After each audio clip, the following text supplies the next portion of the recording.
Yosh pokoleniyasini shunaqa tarbiyalab qo'ygan debdi Dervish degan birodarimiz. Shunaqa lug'atlarimizni sal o'zgartiraylik, ya'ni boshqalarga haqoratan nomus aytilgan gaplar ularni eshitishligida to'sqinlik bo'ladi. Mayli tushunmasdan shunaqangi juda ko'pchilikni bilaman-da, hali avval dodachilar boshqa deb turib haqoratlanardi-yu. Mana shu odamlarni oxirgi mahalda juda ko'pchiligini ko'rdim. Ba'zilari shu o'zimga aloqaga chiqqanda aytadi-da, aka men avval deydi, shu Karimov desa, shu eng ulug' narsa shu bo'lsa kerak derdim. Hatto Xudoga bandalik qilib boshimni ekkan emasman. Mana shu odamga hamma narsam fido bo'lsin derdim. Uni basharasini ko'rdim, amallarini ko'rdim, xalqqa qilgan ishini ko'rdim. Sizning gaplaringizni eshitgandan keyin bog'lab ko'rib tushundim. Haqiqatda voqeda bor narsa ekan. Alloh rozi bo'lsin, men bugungi kunda Robbimga bosh egadigan bo'ldim. Amallarimni Robbim ko'rsatganday qiladigan bo'ldim deb o'zini ta'sirotlarini aytadigan bir qancha odamlar bilan to'g'ridan to'g'ri suhbatlashdim. O'zlarini eshitib, haqiqatda men ham xursand bo'ldim. Demak, so'zlarimiz odamlarga ta'sir qilib tushunyapti, botil bilan haqni ajratyapti deb. Shuning uchun shunaqangi mazaxlash, ularning ustidan yomon gapirish emas. Shunaqa eng bir rasvo pozitsiyada tursa ham, sen Karimov paytda juda ko'pchilik so'kinish turganga. Yoshlar shunaqa bir xunuk so'zlar bilan so'kinib kiradi. Yozayotganda ham san dodami, men bunaqa deyapsanmi san deb turib boshlaganda haligi astag'firulloh deysan-da, dodang shuni o'rgatdimi deb. Lekin shu odamlarni sindirish kerak emas. Maqsad odamlar sindirishmasdan shu odamga bir hidoyat ulashib qo'yish kerak. Bir kuni bittasi rosa yozibdi, shunaqa endi so'kinib, shunaqa bir jahl bilan shunaqa yomon so'zlarni yozibdi. Eshitdim, men tabiiy insonsan, jahlga keldim, boshqa qildim, lekin endi bir insof qiladi deb yana yaxshi gapirib, sen avval gaplarimni eshitdingmi? Birinchi eshit, xulosa qil, tushun, mayli raddiya bo'lsang eshitaman. San nimaga yurtimizga qarshisan, boshqasan deb rosa so'kinibdi. Yaxshi gapirdim, yarim soat o'tar o'tmas haligi bola qo'ng'iroq qildi WhatsAppimga.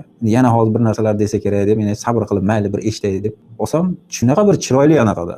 Qor aka, men bilmabman, bilmay so'kinib shunaqa qo'yib, Alloh uchun uzr so'rayman. To'g'risi namoz o'qishni ham bilmayman, o'qimaganman. Menga bir namoz o'qishni o'rgatmaysanmi? Men bilmagan narsalarimni yerdan uni ko'rib, hozir kirib nafratimni bildirib, nomeringiz bor ekan, kirdim-da shunaqa qildim dedi. Yoshi o'zi bizdan ham ulug'roq odam ekan o'zi. Yosh bola ham emas ekan-ja. Endi shunaqa bir iliq yaxshi gaplarni aytdi. Xursand bo'ldim, qo'limdan kelgancha ba'zi narsalarni aytdim, dedim, kitobchalar bo'lsa namoz o'rgatadigan jo'natdim. Ya'ni shunaqa odamlarni haligi haqoratlab so'kib haydab yorib, "Biz falonchisan, serku yoshchi, dodachi, boshqachi" deb turib, ular bilan kurashgandan manfaat yo'q ekan. Undan ko'ra shularga bir ikki og'iz yaxshi tushuntirib qo'ysa, mayli bugun tushunmasa, ertaga 10 kundan keyin, 1 yildan keyin tushunsin. Tushunib qolsa yaxshi-da, yo'nsan bir kuni bir 10 yildan keyin boshi borib devorga tekkanda shu gaplarni eslab, to'xta shunaqa deganida o'sha mahalda desa ham mayli-da, hidoyat bilan o'tib ketsin o'sha odamlar.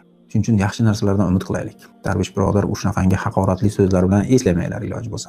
Shunaqangi xolis odamlarga xolis munosabat qilsanglar juda yaxshi bo'ladi. Hatto noxolislik qilganga ham xolislik qilishlik shu insonning oliyjanobligini belgisi bo'ladi. Alloh rozi bo'lsin sizdan ham o'zi. Shu Darvish degan birodarimiz time kod qo'yib, shu yaxshilab eshitib borib har bittasini vaqtlarini qo'yib ketayotgan birodar, Alloh taolo ajrlarini ziyoda qilsin. O'zlarini tanimasak ham haqqiga duo qilamiz doim. Shuning uchun bugungi kundagi o'zimizni agar muomalalarimizni chiroyli qilsak, atrofimizdagi odamlar buni qabul qilishi, tushunishligi, bu narsalarda bir haligi munosabatlarda yaxshilab, quloqlar ochilib, gaplarni xolis eshitishligi albatta juda zarur. Payg'ambar alayhisolamga o'ta qattiq haqoratlar, o'ta qattiq bir yo'lidan qaytarish uchun, boshqa qilish uchun qilgan ishlar Payg'ambar alayhisolamni tushkunlikka ham tushirmadi, xafa ham bo'lmadilar. Bu narsaga o'ziga yarasha qilaman men deb bir yo'li uzotam o'shalarni kepiga kirib olmadi. Shularga yetkizdi. O'shanaqangi mushrik, johil bo'lgan, juda bir beburt bo'lgan odamlarni ham tarbiyalab, shu butun insoniyatga o'rnaklar bo'ladigan sahobalarga aylantirdi. Mana shu narsalarda biz ham bugungi kunda o'shanaqa johillashib ketgan, oddiy narsani tiniq tushuna olmayotgan bechoralarga unaqa ustidan turib olib, haqoratlab, kulib, uni ustidan shunaqa qilmasak yaxshi bo'ladi. Shularga ham iloji bo'lsa, to'g'ri, chiroyli tushuntirishlikka harakat qilaylik.